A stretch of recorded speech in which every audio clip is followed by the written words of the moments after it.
We're going to start now with our chronological look at the period right before the Civil War and what happened.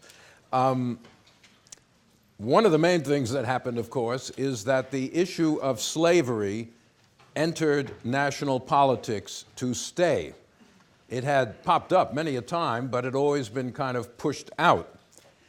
But slavery entered national politics in the mid to late 1840s and then throughout the 1850s, not in the form of abolitionism or really anything directly to do with slavery where it existed, but in the form of the question of the westward expansion of slavery. Should slavery be allowed to spread into new territories? The United States annexed Texas in 1845. The Mexican War, the Mexican-American War of 1846 to 48, led to the acquisition of a vast new territory in the Southwest, the current states of Arizona, New Mexico, California, Utah, etc., Colorado. What was going to be the status of slavery in that vast new area which joined the United States?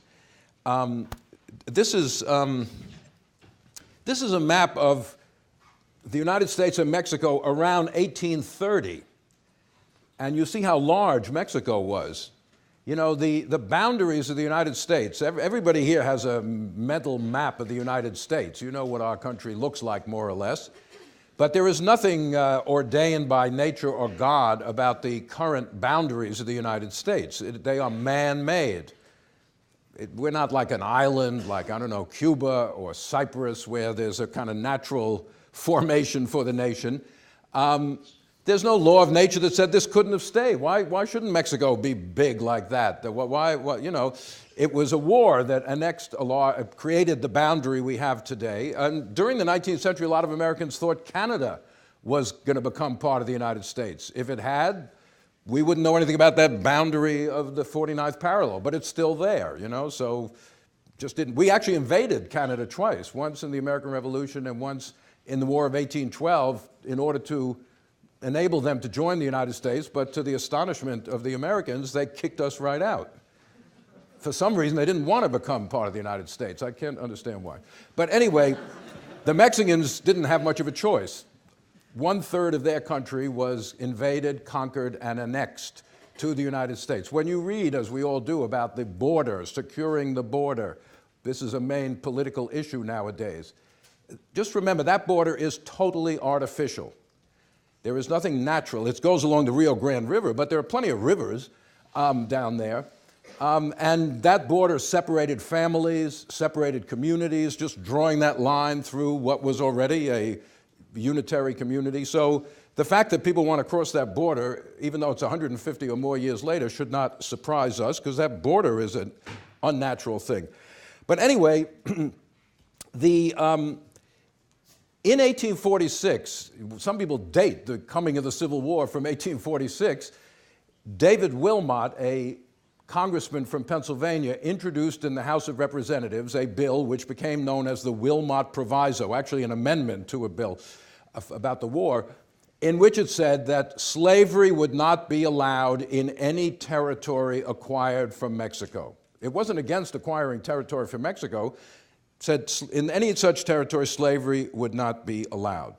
Okay, and this shattered the political parties temporarily. All the Northerners in Congress voted in favor. All the Southerners voted against, with a few exceptions here and there. But why is it that this issue of the expansion, the territorial issue as we call it, became the focal point of debate over slavery? Abolitionists were not bothered by the expansion of slavery. They wanted to talk about slavery where it was. We're talking now about slavery where it isn't. Mexico had abolished slavery in the 1820s, so there was no legal slavery out there at the time the United States acquired those territories. Well, why? Well, number one, the expansion of slavery was what we might call an available issue, constitutionally speaking.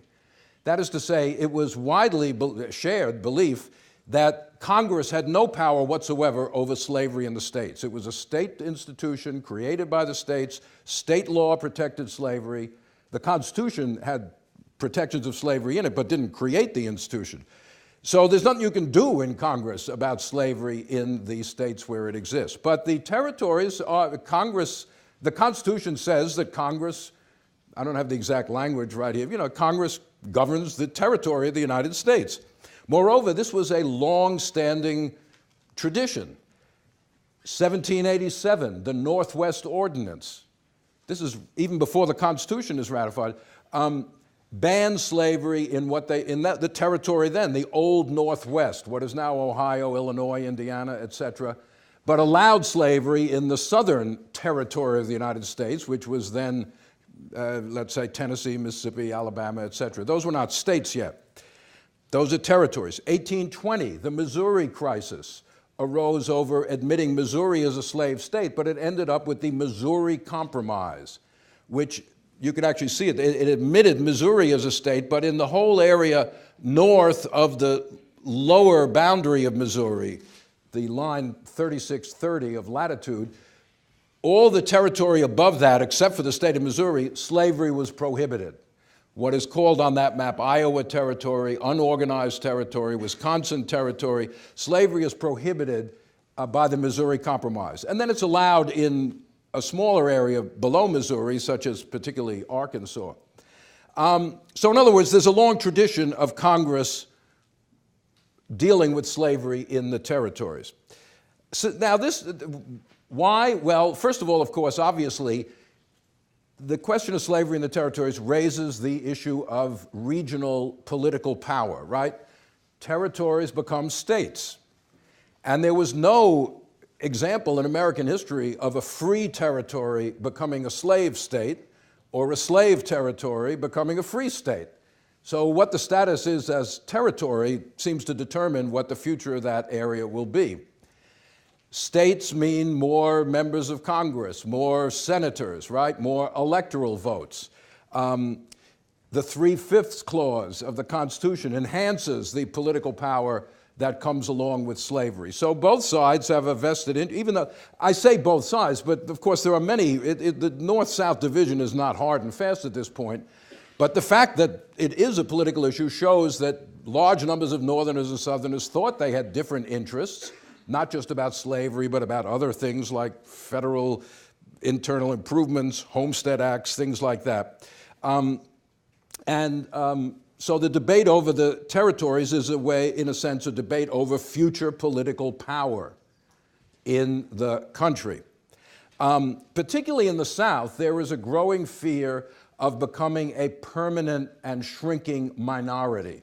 As we will discuss next time, immigration in the 1840s, and immigration did not contribute a great deal to the growth of American population up to about 1830.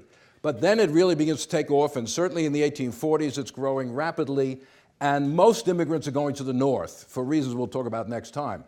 Immigrants are swelling the population of the northern states, and the South is falling further and further behind. Then there is the issue, so the Southerners fear that if slavery is barred in those territories, and they come in as free states, they will be a shrinking minority in the country.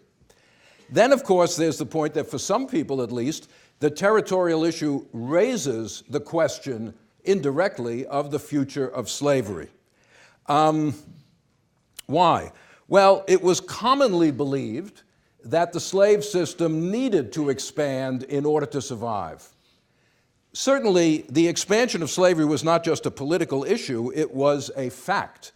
Everybody who lived in America in, say, 1850 knew that slavery had expanded. In 1850, there were more slaves in states that didn't even exist when the nation was founded than in the older states. Slavery, as we saw last week, had spread down into the Gulf states, the Cotton Kingdom, and so slavery was expanding. But what would happen if its expansion was stopped? Well, I think today most historians, economists say nothing much would have happened economically. Maybe politically it would have. There was a tremendous area, millions and millions of acres of land in Texas, East Texas, perfectly suitable for cotton cultivation, which was as yet unsettled. In other words, slavery could expand, the cotton production could expand for a long, long time even into states that are already there, particularly Texas, even if you couldn't go into New Mexico. And anyway, New Mexico and Arizona, not all that viable for agricultural production until irrigation, of course. Now, Arizona particularly is a major cotton producer, but not in the 19th century. But to those who believe that cutting off the expansion of slavery would put it, as Lincoln would say, on the road to extinction, it may be a very long road, but it would put it on that road, then this issue of non-expansion does raise the question of the future of slavery. And paradoxically, perhaps, the position of stopping the expansion of slavery, which comes to be known as free soilism, the idea of free soil free of slavery. Free soil could be, and was in the case of many people, linked with racism. This is where it departs most significantly from the abolitionist point of view. The difference, the distinction here, very, very important to bear in mind, is between abolitionism and anti-slavery.